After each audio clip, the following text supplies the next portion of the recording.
Hello there, welcome to another episode of Flash Zellow, Fiction Done Fast, the show where I take a bunch of writing prompts from my friends and turn them into one-page short stories for your entertainment. How's everybody doing this evening?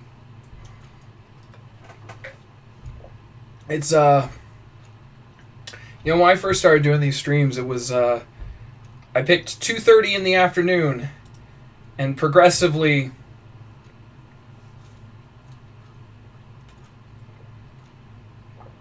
Oh. Oops. You guys have been chatting this whole time. I didn't even notice. Hey, Atanchi. Hey, Scarlet Fury. How goes?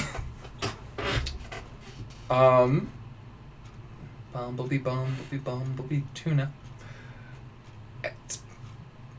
I know I'm getting the tune on that wrong. Anyway.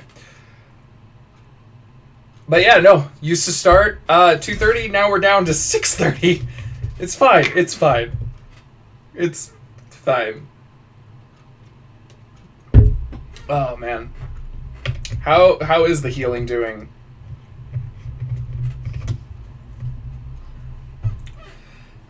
Yeah, no, today was great. Just telling Scarlet Fury that the reason why the spare computer was in the closet was because it literally does not fit in the cheap-ass desk I bought for myself.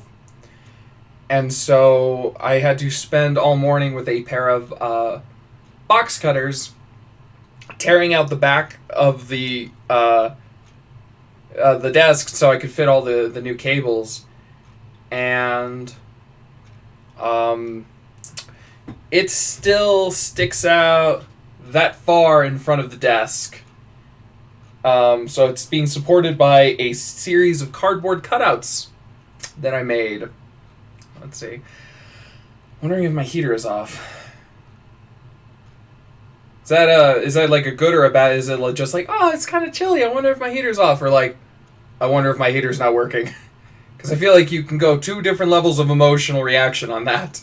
And then, asleep, Scarlet Fury dreams of being a contortionist.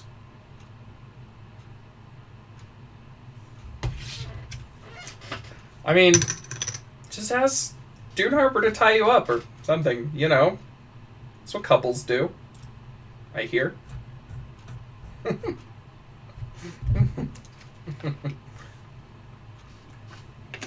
Actually, I'm just gonna throw down.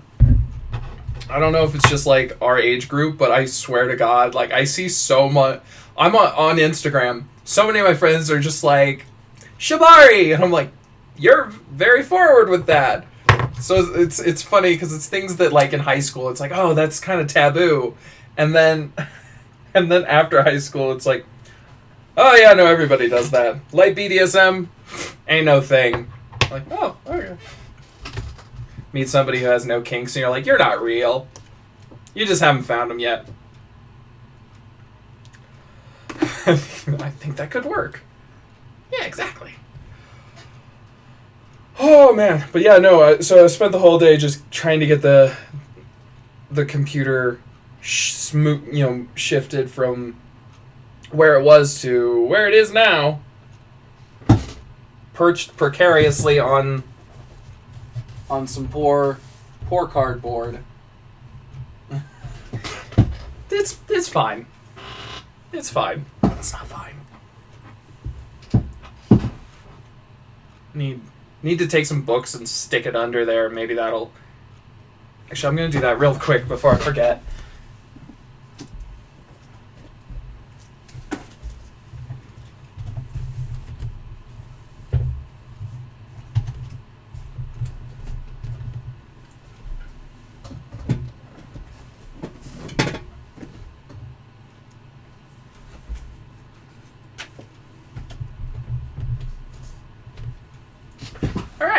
So, what's great about this is what I use to prop it up is some unused writing notebooks, because anyone who's a writer is going to relate to the idea of you have 1,000 of them and you never use them.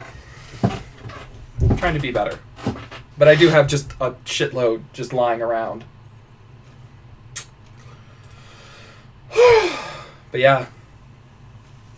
But it seems like everything's working. I was a little worried about last night being stuck in the closet, and I was worried about today having moved everything. I shifted back to my old mouse and keyboard.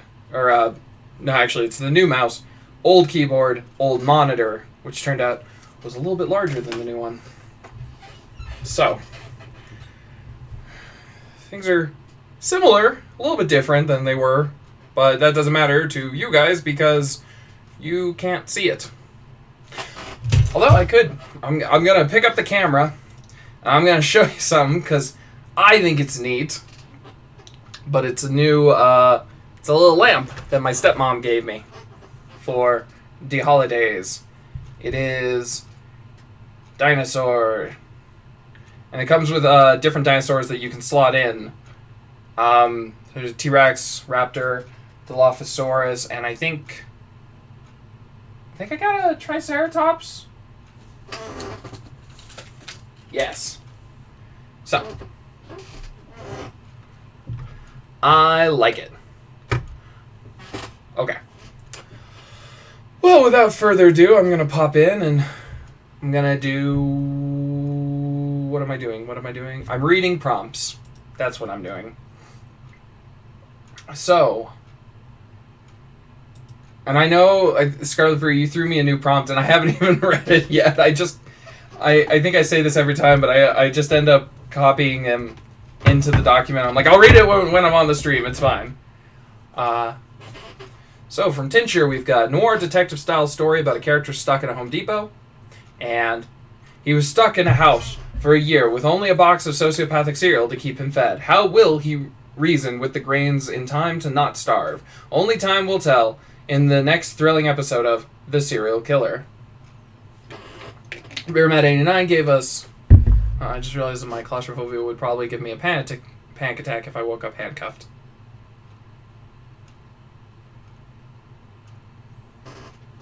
I mean...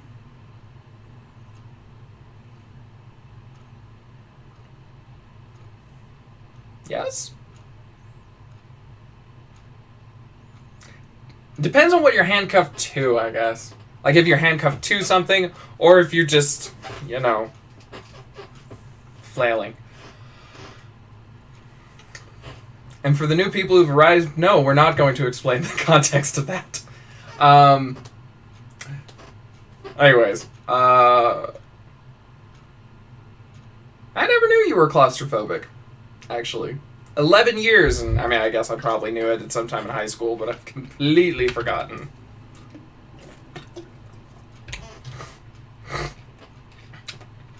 Okay, another one inspired by story I'm reading. Two characters fall in love despite barely understanding each other. Both bad at English between them. Let's see.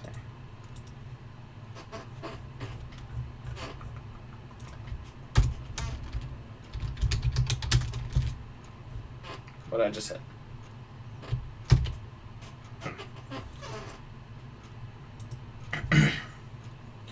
I feel like I may be the wrong person for a story like this, just because I had to take a foreign language back in high school, and I was real bad at it. When I ended up making their own language, mixing all three. Oh, yeah, I'm even worse.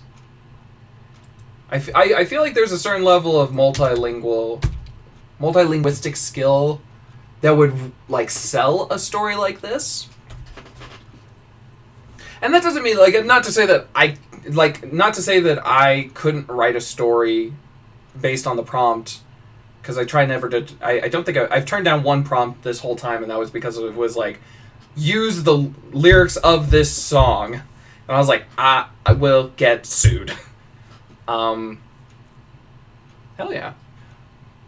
But no, I mean, yeah, like Tolkien. It brings a certain level of verisimilitude if you've got, like, a real strong grasp of whatever the topic is. What about my Sphinx prompt? I remember that you gave me a Sphinx prompt, but I don't remember was it riddles? It was, wasn't it? The comic translator had to correct the Spanish and then translate. What was Sphinx?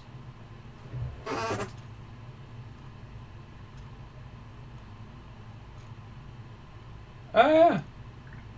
No, I didn't have a problem with that. I just forgot to copy that one over. I read that one, and therefore I didn't copy it into the document. So let's add that now while we're here. Okay, so we've got...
Okay.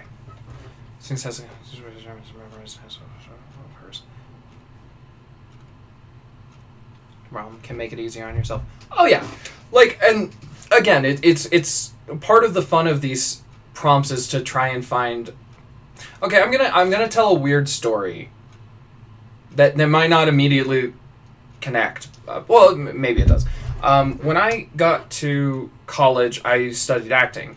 And I was real nervous, and I wanted to prove that I had range. I was like, good actors have range, so I'm gonna challenge myself to do things that require range of me. And so all of my freshman year, I kept throwing myself at pieces that I was not well suited for.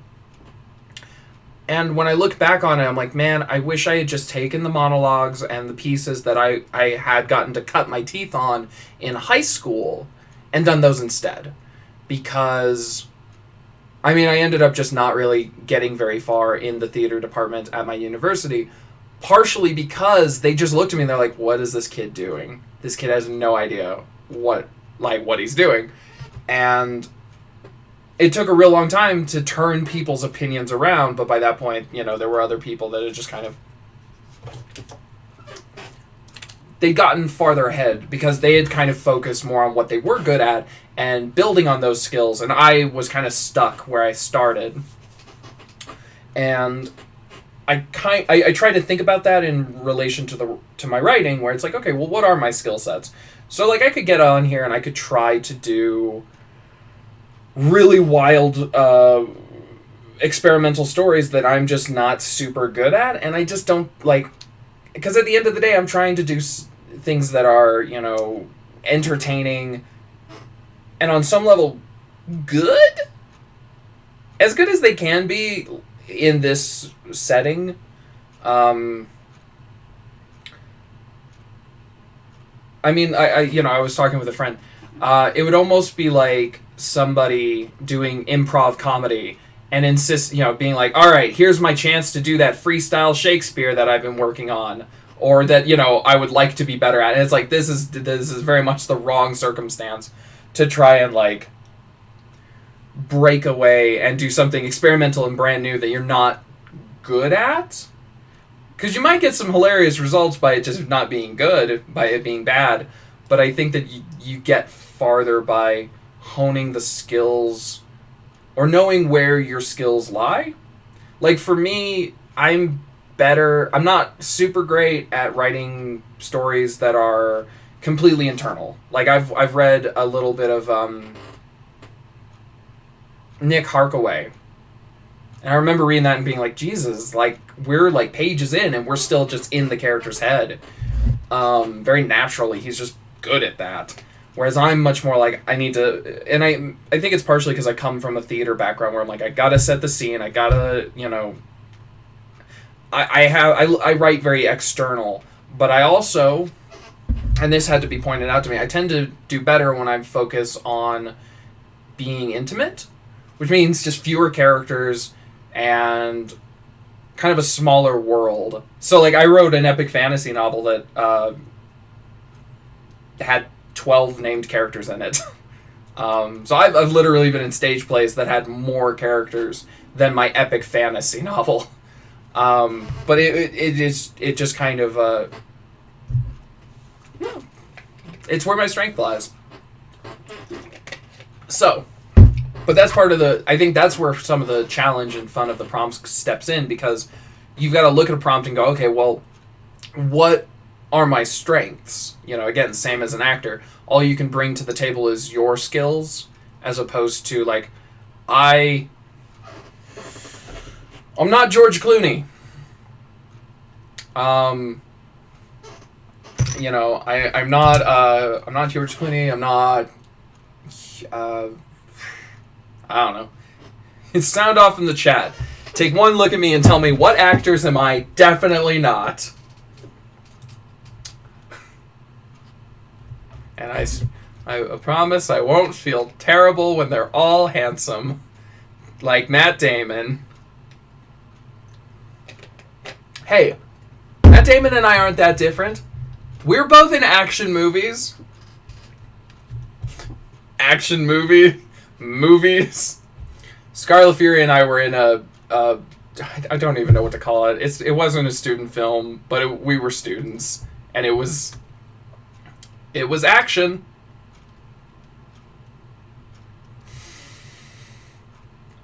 Not quite Jason Bourne.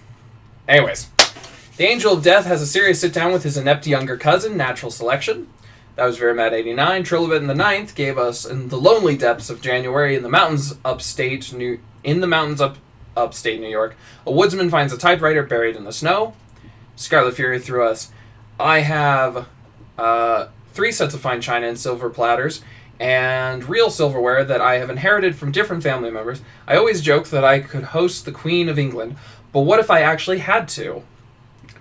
Medieval adventurers sitting around a table at the local tavern try one-upping each other by telling their best adventures. Swooby said, you're incredibly good at making decisions, but only in a very narrow field, and you're bad at the rest of the decisions. Plain Turnips gave us, I don't have any prompts at the moment. Aria suggests a blind narrator, and then that's all. I don't know, I had a dream about Bleeding House recently. Alex B dropped us a bunch. We're going to have to fight a locksmith. An impulse buy leading to intergalactic warfare. No one is too ordinary for our agency. I was trying to get you to say Matt Damon. Fair enough. It's been a lot. Like, I was going to say it's been a while, but I'm pretty sure Dune Harper and I were making that joke within the last month. So, like, yeah, I don't know. My brain, my wires got crossed. Let's see. Yeah, no one is too ordinary for our agency. The floor tasted like... The copy machine broke down in the middle of printing, which made this the 3rd worst thing that has happened to me this morning. You have no idea who I am, do you? You dragged me into this hellhole, but you can't make me leave. And then we've got Dune Harper. The blue wall is all he can look at. If he looks at anything else, all he can see is his son. White blood cells protect the body against germs through rap or poem battles. It better be fucking poems, because look at how... I am a white-ass motherfucker. Dune Harper. Hades is real sick of dealing with all the deaths his brother Zeus causes.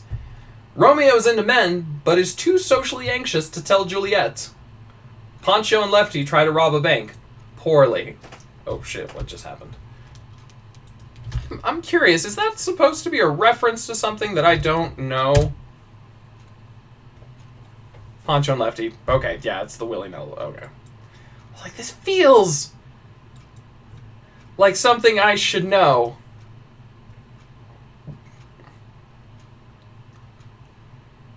Often considered the most enduring and well-known song. Oops. Well, I'll have to go listen to that song before I write this one, because... Oops.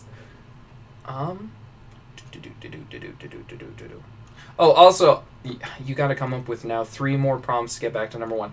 I don't remember where you are prompt-wise. I don't remember. I don't track the prompts. So like I figured that when I was done I would tally them all up. But an espionage agent tries really hard to not be Solid Snake in a mission, but fucking can't. A local play of Hamlet, but both the lead and their understudy got in an accident, so an extra has to wing it. I remember.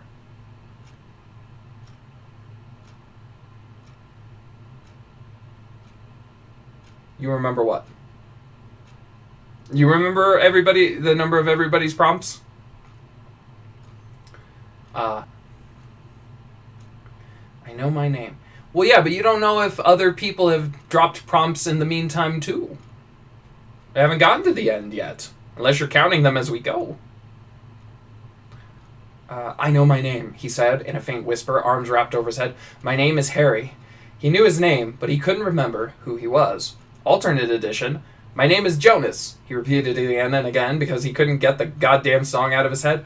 Also, don't know if this is a reference to something because... Weezer. And honestly, I thought it was going to be the Jonas Brothers. Lil Noise Marine dropped us a man suffering with extreme depression while being overjoyed. Dune Harper also hit us with a hitman on target. A hitman takes on a target known only by a few indicators. When he identifies the target, the hitman realizes this guy looks just like him. A person goes insane sitting in the car waiting for someone and has an anxiety-induced mini-trip. A woman is at work when she notices an old landmine emergency hanging on the wall. Just fucking smack that bitch and go boom. I don't know where that came from. Moving on. An old landline emergency phone hanging on the wall. She never really paid attention to it before, thinking it must no longer be connected, when it suddenly rings. A person joins a flash fiction club only to learn flashing is not part of the agenda. Two characters fall in love despite barely understanding each other, both bad at English between them, so they end up making their own language, mixing all three. And a sphinx trying to come up with new riddles, because humans have memorized all of the answers to all of her old ones. And then, in response to me saying, I fucking suck at riddles, Scarlet Fury also added, that's why she's used the same ones for 2,000 years. Man, I suck at riddles. It's so bad.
Oh, fuck. I missed... Wait. Oh, did you get your fiancé snacks on your way to get her yesterday? I didn't end up getting her snacks. She didn't even really know that anything was wrong. She was running a little bit. She got caught up with things at work, so like I showed up just like, I'm sorry, and she was like, for what? What'd you do? I was like, nothing. I didn't do anything. Ah! You sleep on the couch. I sleep on the couch all the time. Actually, I'd say. Oh, sorry. I sleep on the couch. Wake up around midnight. Move into my bed. Huh. I was about to say that was weird, but then I remembered I don't have a couch because I'm trapped in this fucking cupboard of a room. It's fine. It's really not that big a deal. I just started crying about it earlier. I hate it here. Who wants to hear a story? Not a story about me crying about the state of my living situation. Ooh, this is a story. Guys, I found a story. Ooh. Your chat isn't updating.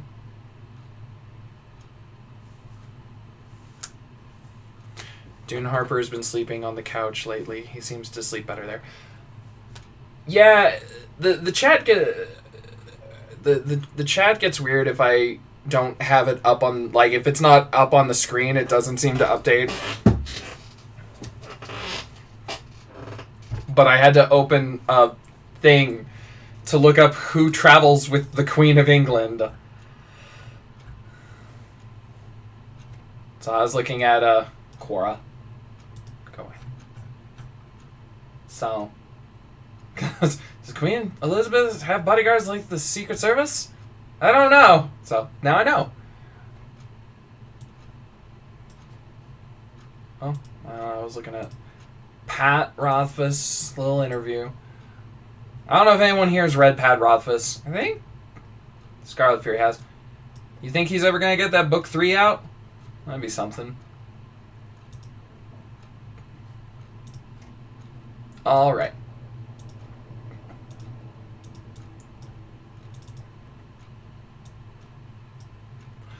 Okay. I don't know who that is.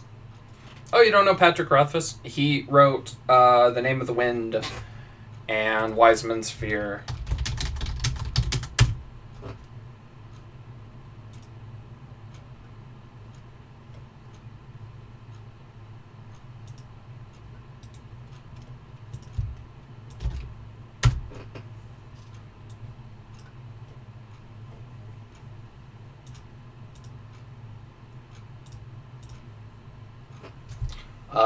Yeah, I brought up the cover here of his first book, since I don't know if you have me in your pocket. Yeah, it's a fantasy series. It's supposed to be a trilogy, but the last book came out 2011. So yeah, we're going on 10 years.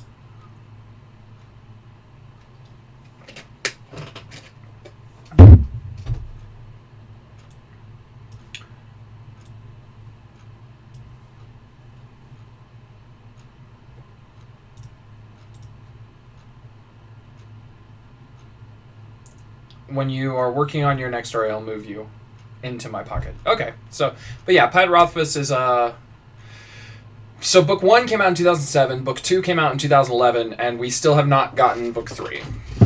And there's a lot of speculation, like, even his editor called him out on, like, Facebook and was like, I don't think he's written anything for, like, 6 years. So,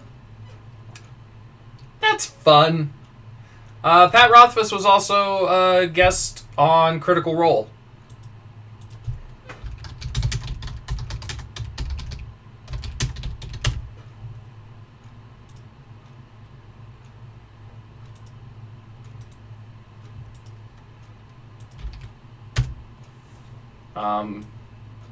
If you watched Critical Role, I think you guys did.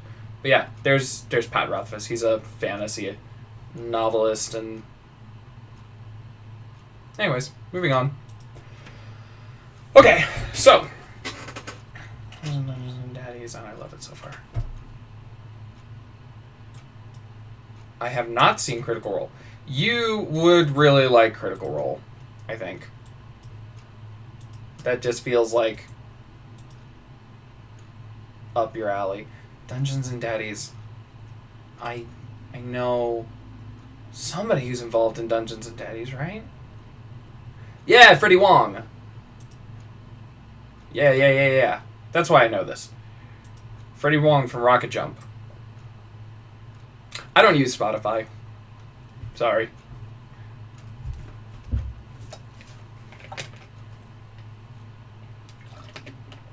I feel almost bad because that came out a lot more like aggressively than I intended it to.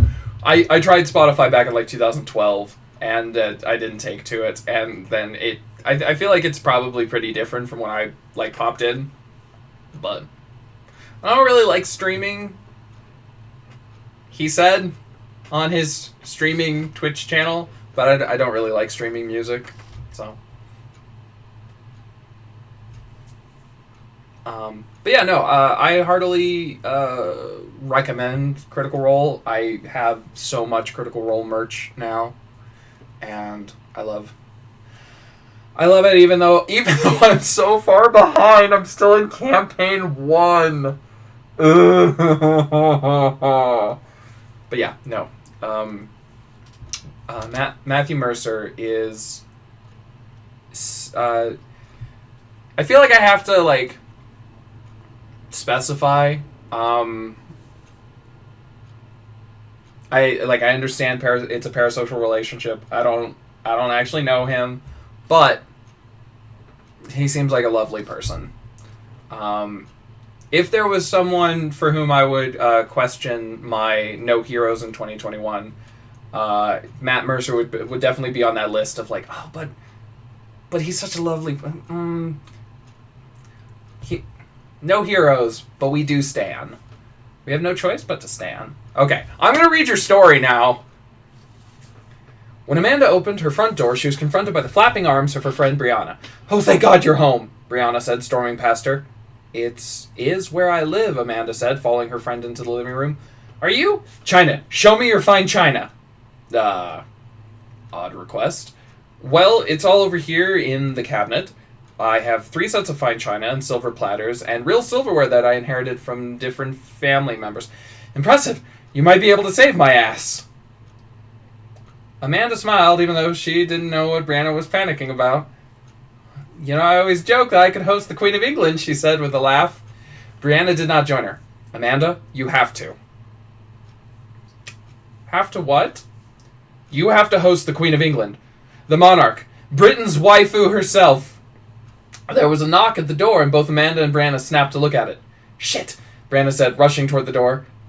Wait, Brianna, are you telling me that Queen Elizabeth II is here? That is exactly what I am telling you. But before her friend could open the door, Amanda tore across the room and planted herself in front of it. Why is the monarch of a nation and bumfuck rule America outside my door? Because, Brianna hissed, trying to reach past her, you have the finest china in the Tri-County area. Now back up, let me open the door, and try not to be American? I guess? Amanda released her grip on the door and backed away. Brianna threw it open,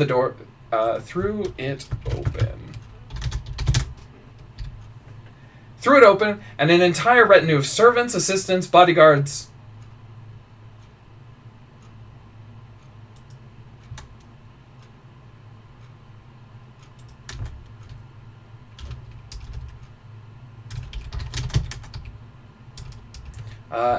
Okay.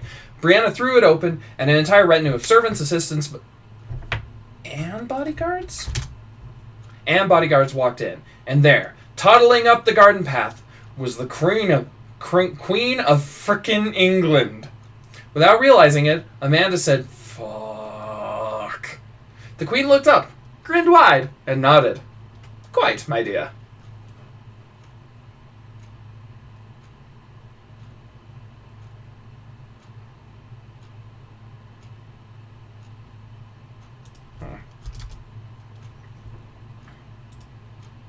Britain's waifu. Yeah, that comes from...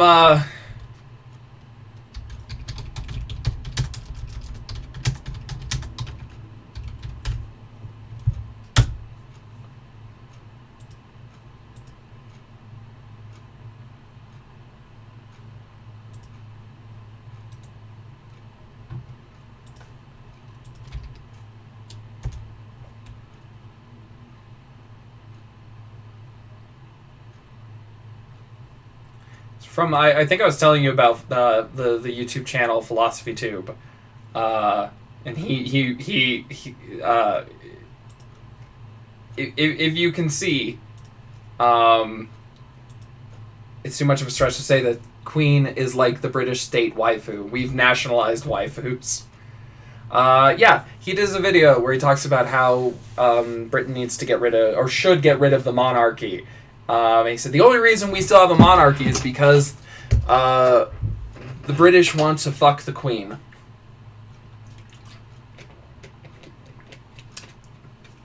This is also the video where he rides a horse.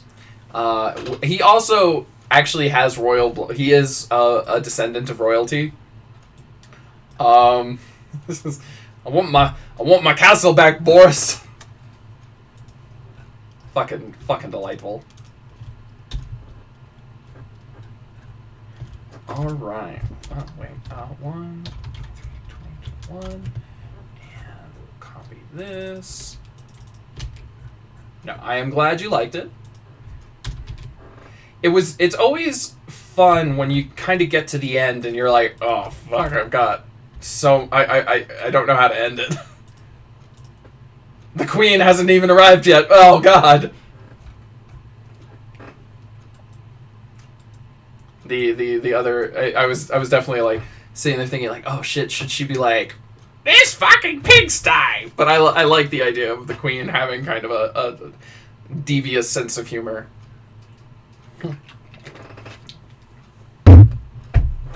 Because I was also thinking about the story of Danny Boy, the comedian, who got to meet the Queen.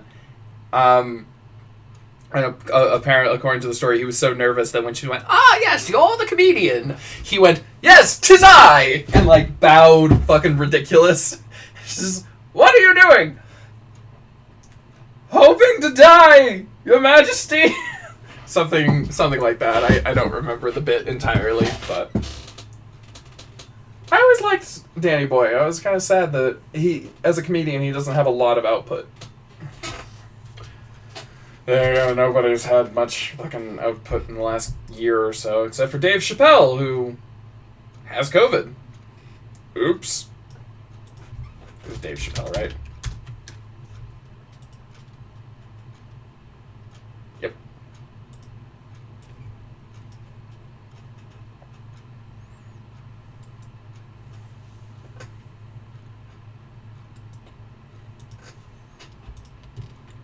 Let's try this one. I haven't thought about him in a long time. I think about him fairly often. Anytime I have to do an Irish accent and all I hear in the back of my head is diddly-dee, potatoes.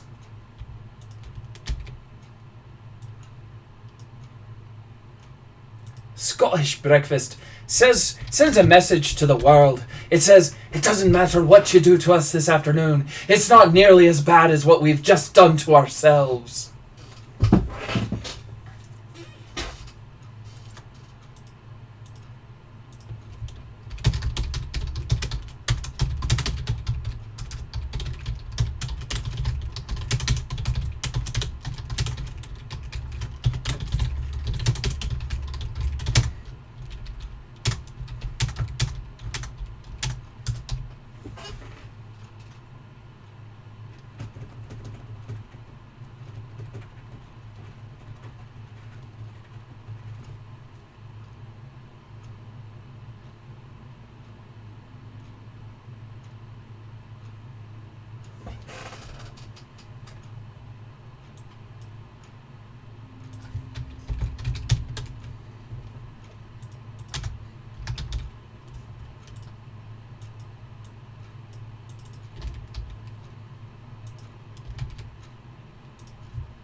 Okay.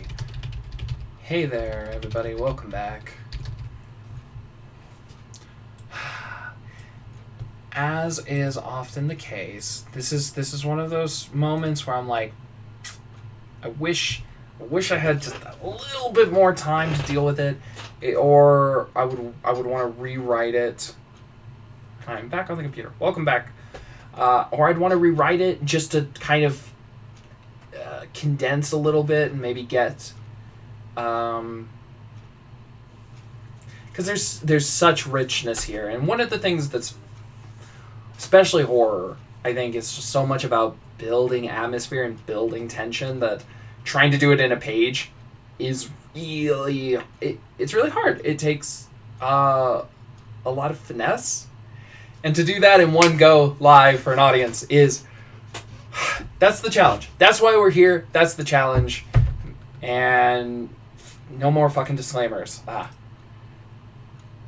It's been a long day, so I it's hard for it. There I go doing it again. Fuck.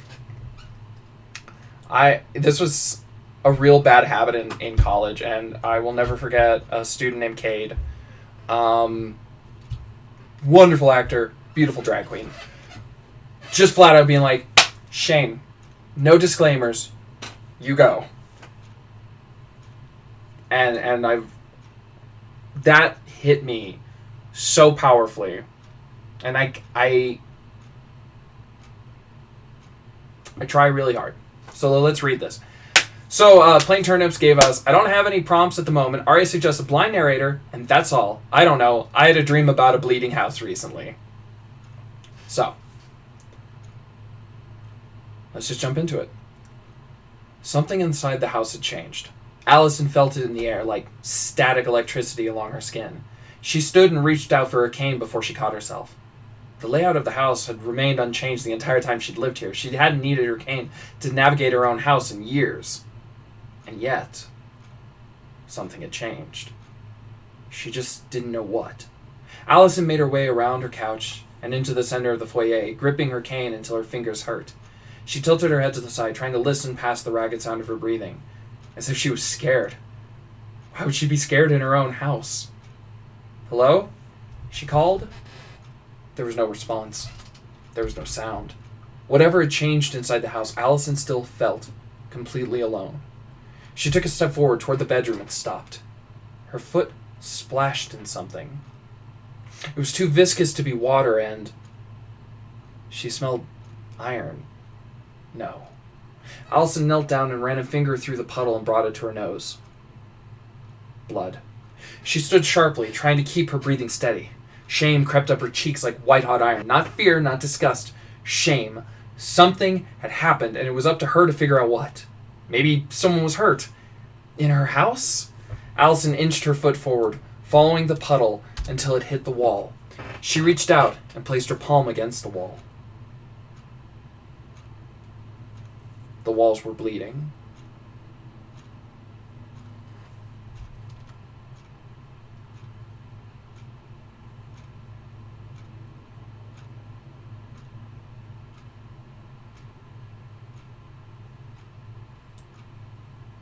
Spooky.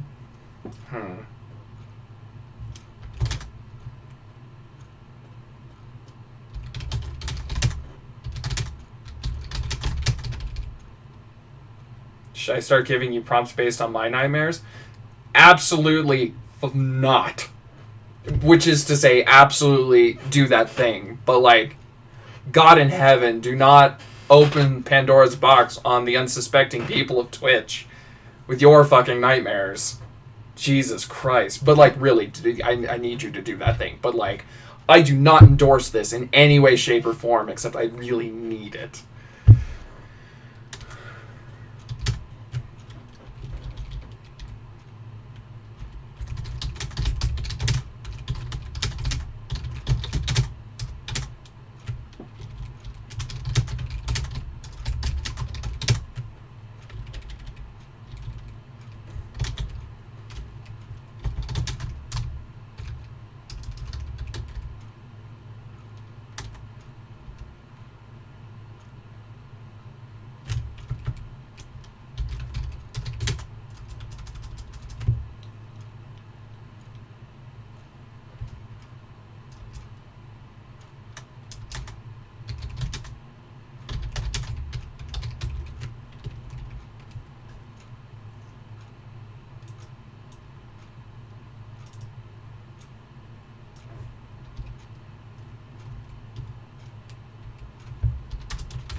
Okay. So I rewrote maybe I wanted to try and end.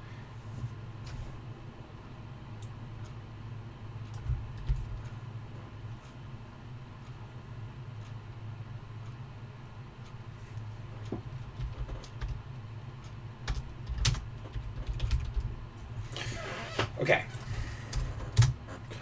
So I rewrote the last couple of lines here. I think this might be better. Let me know what you think.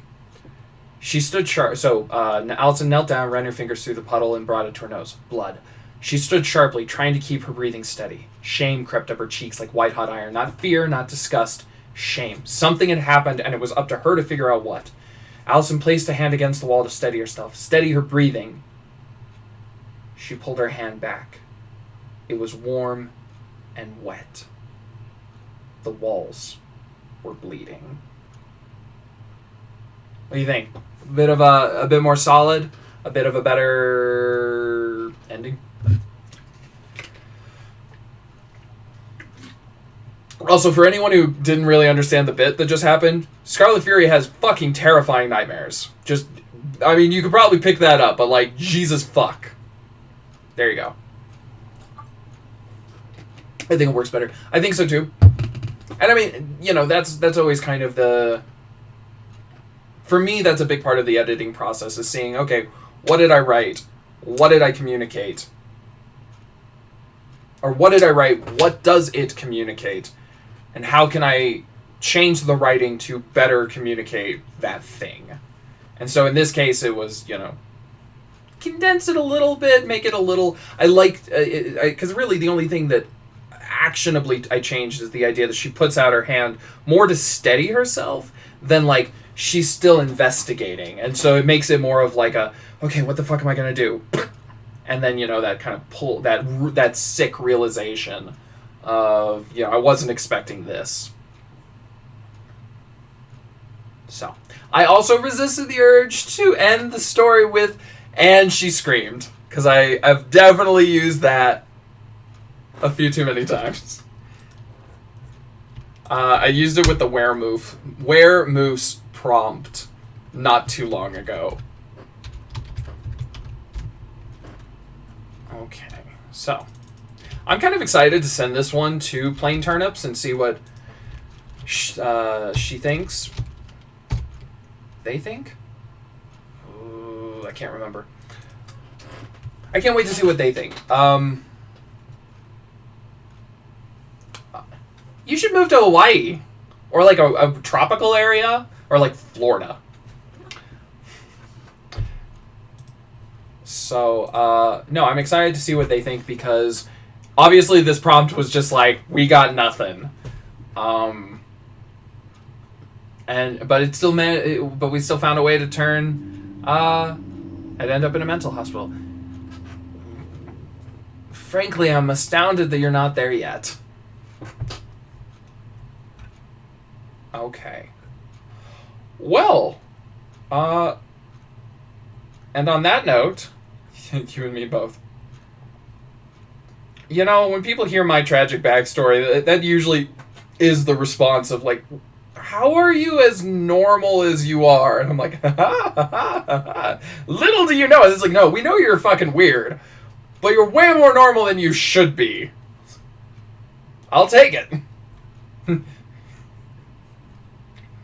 Actually, I was explaining to Cassie, my fiance, we had another Twitch writer pop in yesterday. Oh, what was his name?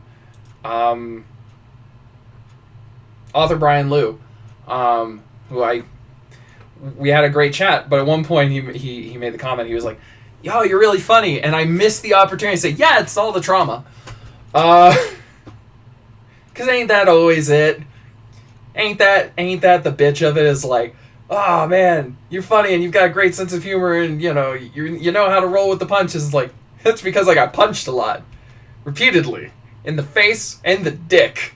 Again and again. By life. Anyways. Alright, guys. Well, as opposed to streaming for 3 hours like I did last night, which was lovely. I think I'm going to call it here. I'm going to go... I got to work out. I got to have dinner. I got to go pick up my fiance. So, we're not going to wait until your new friend arrives. Aw. Not tonight. Not tonight. Fine. Hey, you can go follow their Twitch stream. They stream... Ah, fuck it. We got so confused about the time zones. I'm not even going to bother. Alright, guys. I will see you guys tomorrow, where I will be back and at it. And... yeah, whatever. You know, we're going to do the thing. We'll hang out. We'll have a ball. Anyways. Alright, guys. Have a good night. I'll see you guys tomorrow. That's all I have to say. That's all I have to write. No heroes in 2021. All right. Good night, guys.